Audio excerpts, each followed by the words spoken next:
حجازی voice channel کے تمام سننے اور دیکھنے والوں کو خلوص بھرا سلام۔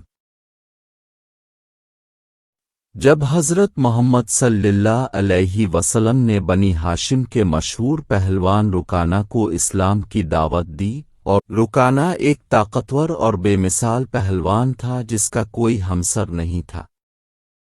وہ ہمیشہ اپنی طاقت اور غرور کی بنا پر لوگوں کو چیلنج کرتا رہتا تھا، اور وہ کسی کو اپنے سامنے نہیں جیتنے دیتا تھا۔ ایک دن حضرت محمد صلی اللہ علیہ وسلم نے رکانہ کو اسلام کی دعوت دی۔ رکانہ نے کہا کہ اگر ان کا اب سے کوئی خاندانی رشتہ نہ ہوتا تو وہ آپ کو قتل کر دیتا۔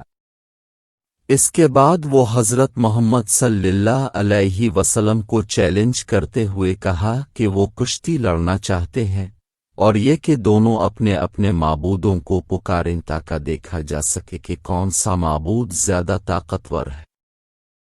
حضرت محمد صلی اللہ علیہ وسلم نے فوراً اس چیلنج کو قبول کیا اور کشتی کی تیاری کی۔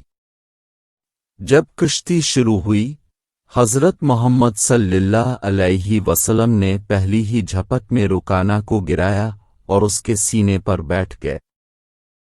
یہ رکانہ کے لیے ایک بڑا جھٹکا تھا، کیونکہ اس سے پہلے کسی بھی شخص نے اسے نہیں گرایا تھا۔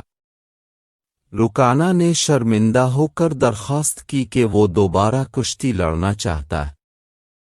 دوسری مرتبہ بھی حضرت محمد صلی اللہ علیہ وسلم نے اسے کچھ لمحوں میں گرایا۔ رکانہ نے پھر کہا کہ یہ شاید اس کے معبود لات اور اس کی ناراضگی کی وجہ سے ہوا ہے، اور اس نے درخواست کی کہ ایک بار اور موقع دیا جائے۔ حضرت محمد صلی اللہ علیہ وسلم نے تیسری مرتبہ بھی اسے گرایا۔ اب رکانہ بہت زیادہ شرمندہ ہو چکا تھا، اور اس نے حضرت محمد صلی اللہ علیہ وسلم سے کہا کہ وہ ان کی بکریوں میں سے جتنی چاہی لے لے، مگر حضرت محمد صلی اللہ علیہ وسلم نے انکار کیا اور کہا کہ انہیں اس مال کی ضرورت نہیں ہے، بلکہ وہ چاہتے ہیں کہ وہ اسلام قبول کر کے جنت کے راستے پر چلیں تاکہ وہ جہنم سے بچ سکیں۔ رکانہ نے اسلام قبول کرنے میں ہچکچاہٹ کا اظہار کیا، کیونکہ وہ یہ نہیں چاہتا تھا کہ لوگ اسے ایک پہلوان سمجھ کر شکست کا طعنہ دیں۔ حضرت محمد صلی اللہ علیہ وسلم نے کہا کہ تمہارا مال تمہیں مبارک ہو، اور پھر واپس تشریف لے آئے۔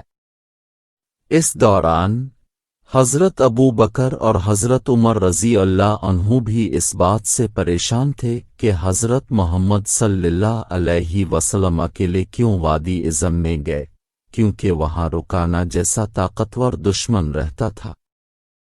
حضرت محمد صلی اللہ علیہ وسلم نے ان کو بتایا کہ جب اللہ ہر وقت ساتھ ہو تو کسی کی پرواہ نہیں ہوتی، اور پھر انہوں نے رکانہ کے ساتھ ہونے والی تمام کشتی کی تفصیل سنائی۔ حضرت ابو بکر اور حضرت عمر رضی اللہ عنہ اس بات پر خوش ہوئے اور کہا کہ رکانہ کو گرانا صرف اللہ کے رسول کا ہی کام تھا۔